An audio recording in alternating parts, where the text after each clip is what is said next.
You have probably had this happen. You are reading a book, your eyes are scanning the words, you turn the page, and you suddenly realize you have absolutely no idea what you just read. Your eyes kept moving, but your mind was miles away. It is incredibly easy to blame yourself for a short attention span when this occurs.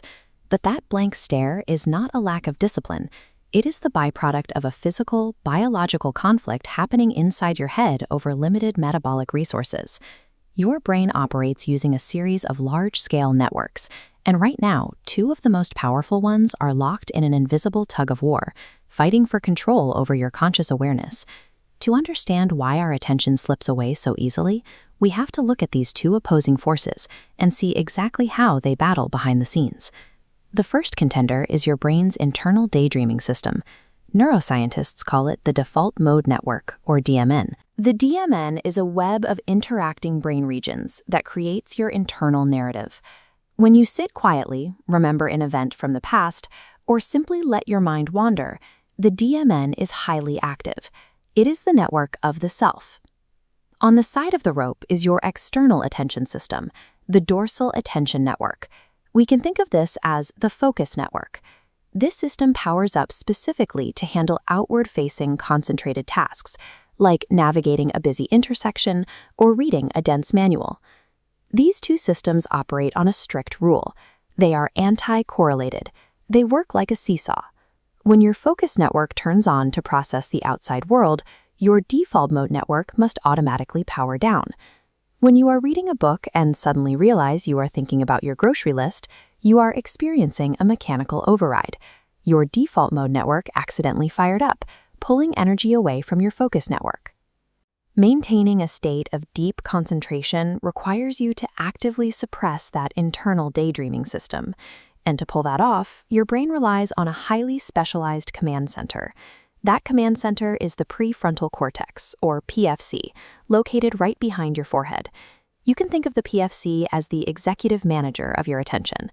The manager's main job is to evaluate the environment and decide which pieces of information matter.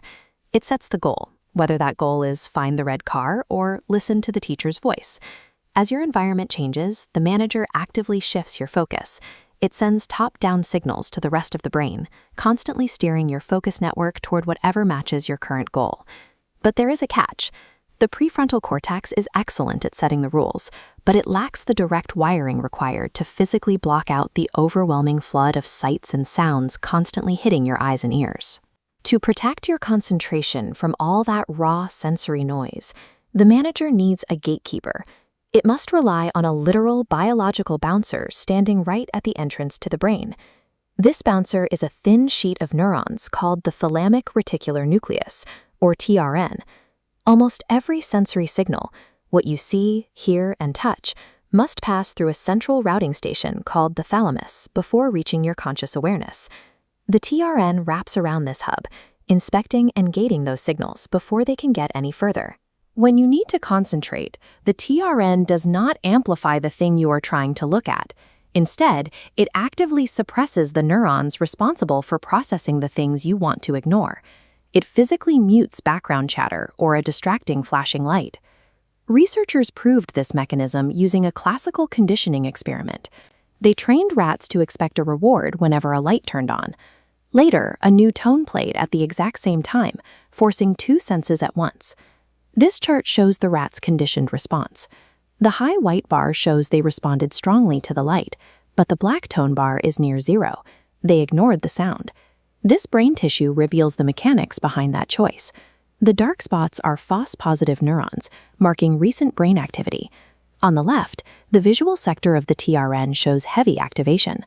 On the right, the auditory sector is practically blank. The bouncer shut down the auditory pathway to keep the visual pathway clear. Paying attention is an act of exclusion. True focus is the TRN actively, physically silencing the rest of the world so your target can shine through. What happens when this precise biological choreography struggles to execute? That is exactly what neuroscientists observe in attention deficit hyperactivity disorder, or ADHD.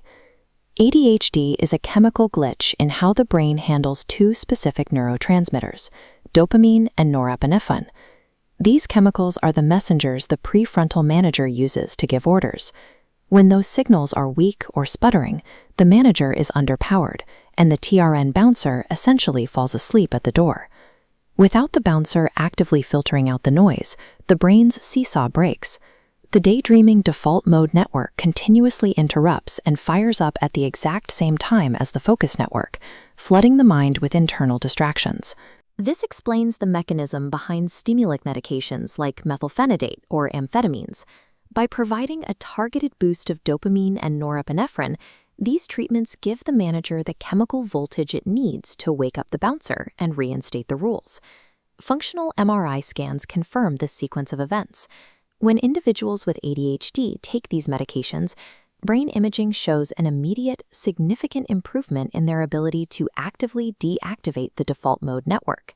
The treatment restores the biological tug-of-war. It provides the exact chemical leverage the brain requires to push down the internal daydreaming and successfully mute the external noise. Think back to that moment of staring blankly at a page in your book. When your attention finally snaps into place and you start absorbing the words, an incredibly complex sequence of events has just succeeded. Your prefrontal manager has established the goal. Your TRN bouncer has stepped in to block out the sound of the traffic outside, and your default mode network has quietly powered down to hand the reins over to your focus network. When your mind wanders, it isn't a flaw in your character. It is simply a momentary imbalance in a highly crowded neural room, a minor interruption in a constant competition for your brain's resources. Concentration is a subtractive process. True, unbroken focus is just the quiet space that remains when your brain successfully shuts out everything else.